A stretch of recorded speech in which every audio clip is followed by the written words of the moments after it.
What's up, guys? Welcome to my garage.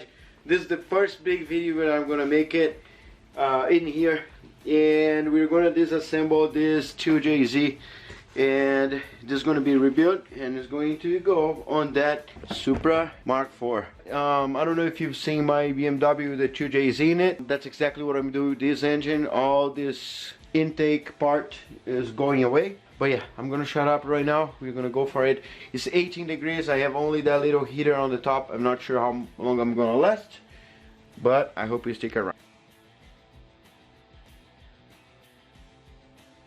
So let's remove the fuel rail. There are 3 bolts, 12mm, and once they are out, we gotta remove the dampener.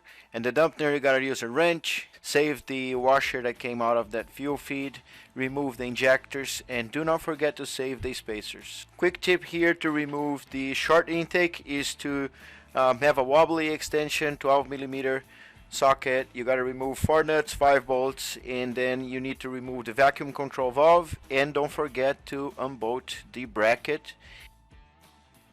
For the VVTI oil feed, you use a 22mm with a wrench. Remove the bottom bolt, the top bolt, and since they are a bunch of bolts, they have 2 little washers, and there's a 10mm bolt that holds into place that attaches to the water neck.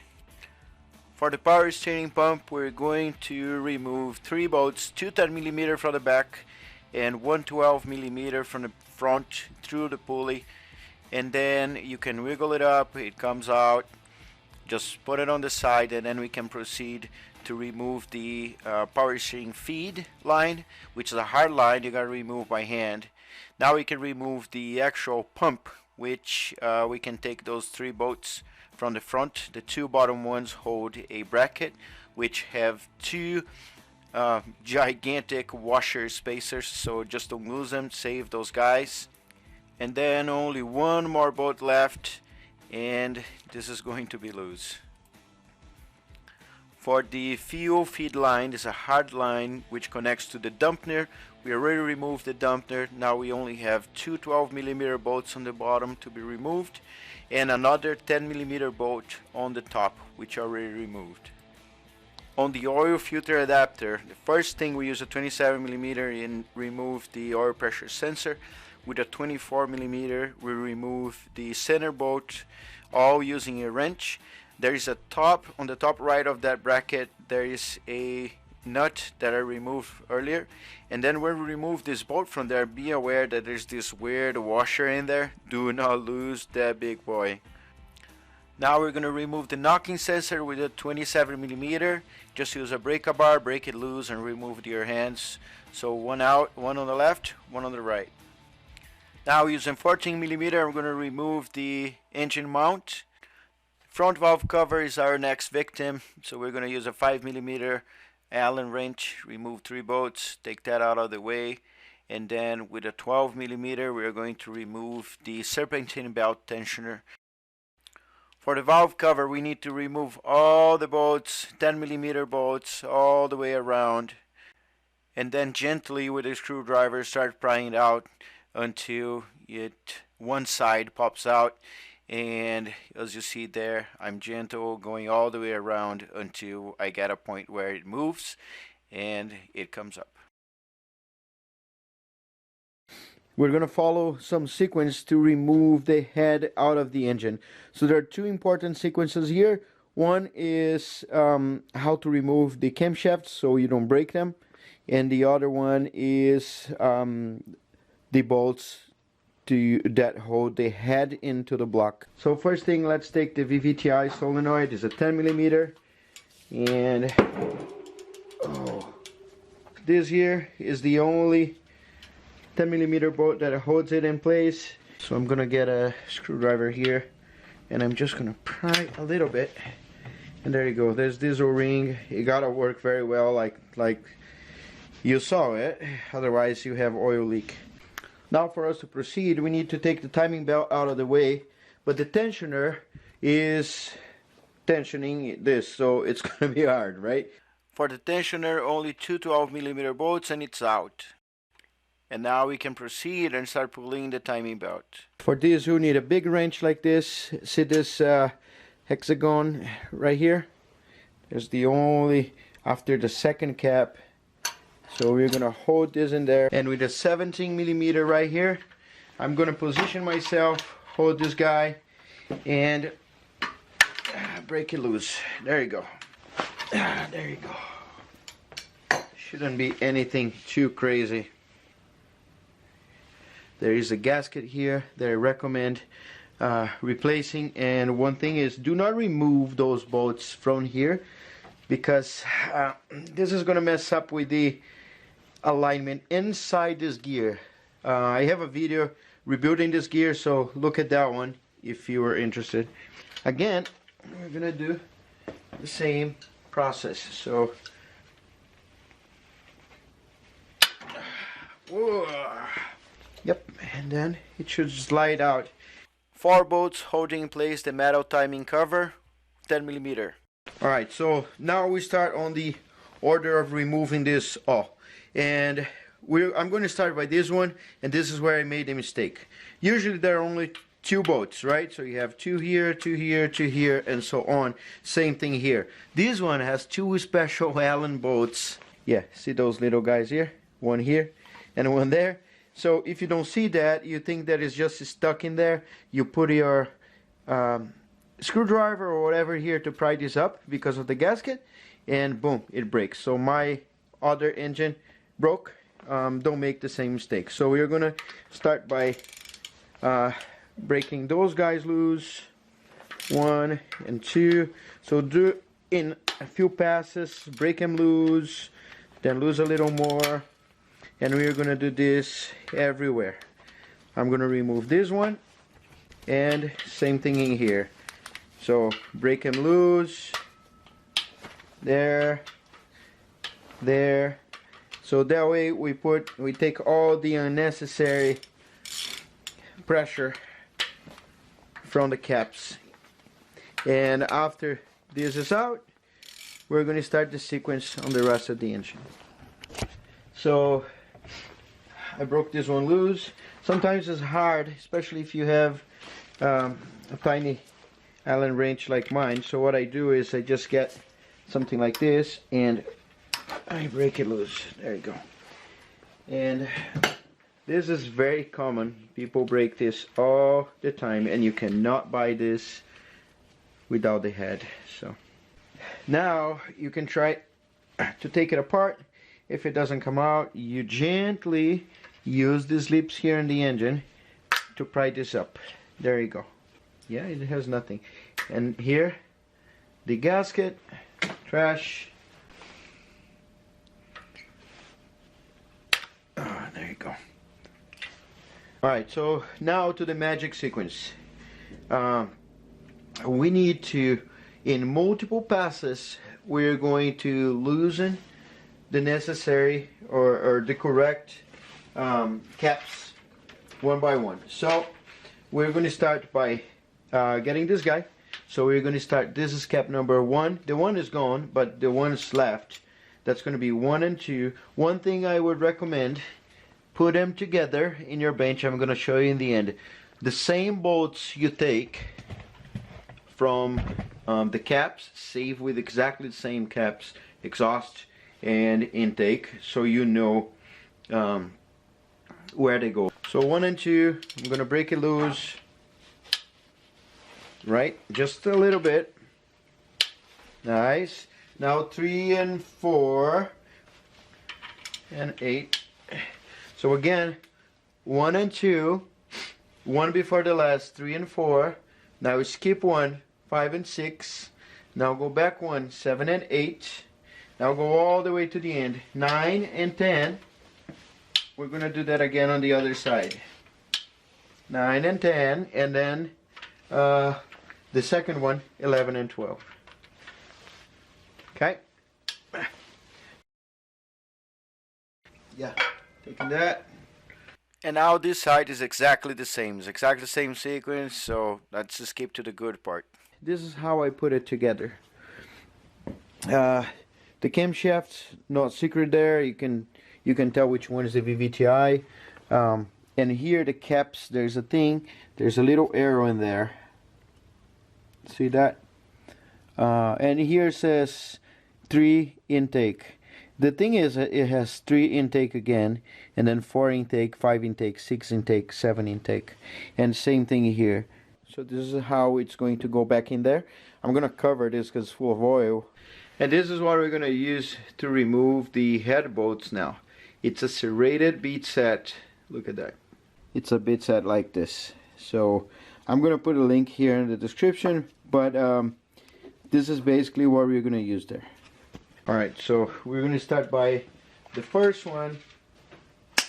There you go, just broke it. Now go to the opposite side. Nice. Now to the opposite side. Wow. And the opposite side again. Now we're going to start going in. So this is a very tedious process. There are 14 bolts there, so just be sure that you just break them loose and then start untightening little by little on that sequence you see on the screen, and you're good to go. Let's skip to the next step. Now I'm going to remove the valve lifters. I got this picker tool and I have my tray, so I start putting on the same order I take them out. On top of them there's a little cut, and I use that cut as a leverage to push with my tool, and in one side and the other side with my finger, and they come out pretty easily. Just be careful not to scratch them. And what we do now is, see this little part here, the engine has a little part coming out that connects to nothing, so I'm gonna put this here to protect the head, and I'm gonna pry it out. There you go, it's out. Just enough. The other side is the side that has a dowel pin, but this side here, which is the intake side, it was enough to pry that dowel pin out. Same thing is gonna happen on the back. So I'm gonna put this back in here just to click and see if I can do that. Yeah, see? There you go. The head is out. Alright. So we're gonna lift it. And it's out.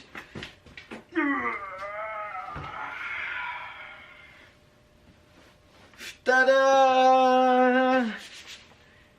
Now to remove the dampener. This bolt is 239 foot-pound of torque to put it in there. So using the impact wrench, it takes a while, but it comes off, so be patient. Now using the gear puller, you just put it in there and by hand using a wrench, just see whatever size you can fit in there, and you see it just comes out. You gotta take the timing cover, the bottom timing cover out of the way. 5 bolts, 2 on the bottom, 2 on the sides, and 1 in the middle.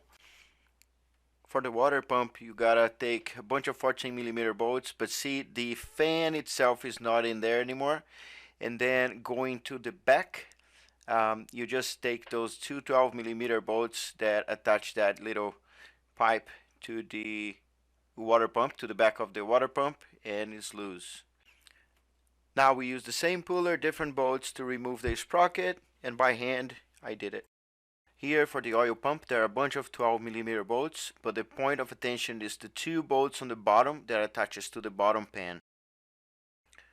Now we gotta flip the engine and remove the oil pan, break him loose by hand, and then you can use a power tool to take him out of there. So this is the method. You put your screwdriver where you can and hammer gently until your screwdriver gets in, and then you're able to pry it out. Don't pry it out, don't force it, because you don't want to bend it.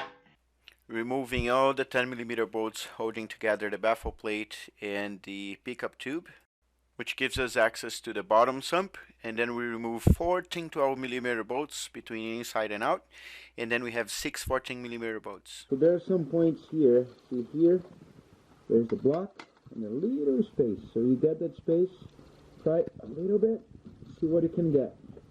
Maybe nothing. Then go to the other side. There's another one there. Oh, you gotta look.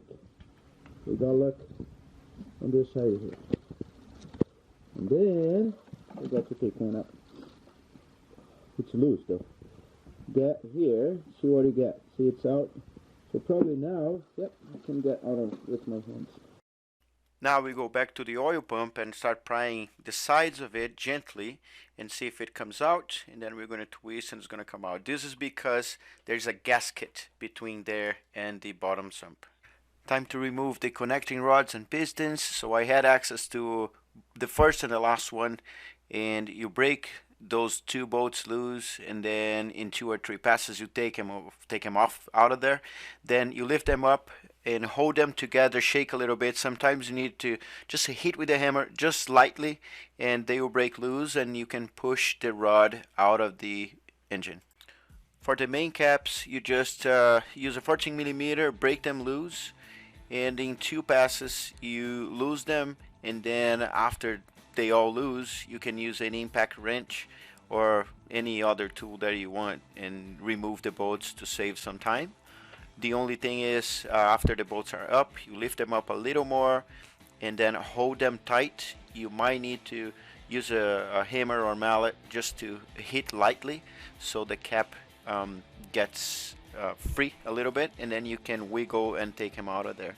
Just try to save it in an organized way so you don't get lost where they came from, even though it's written on the top. Alright, I can't remember how heavy this is,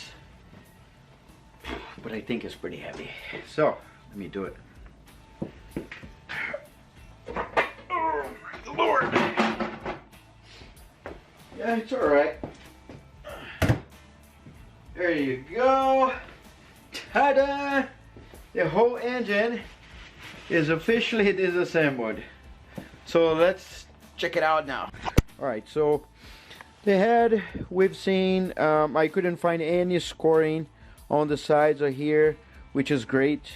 So I don't have any major damage I could see. Even on the caps here, ooh, just like normal wear, but it's not. I put my fingernail in there and I cannot feel anything. Same thing on the mains. They look normal, and if you look at the bearings, look at that. It's basically, it's almost like someone replaced this not long ago, and probably they crashed a car or something like that. I don't know. It came from Japan. I bought from Foreign Engines. It's a company that they have in Seattle and I think Idaho. That's where I got mine. But look, it's amazing. It doesn't have any scratches, nothing. This is like mint. Everything looks normal inside. I cleaned it all. You look at the bearings here. Look at those. It's the same thing. It's still have the coating.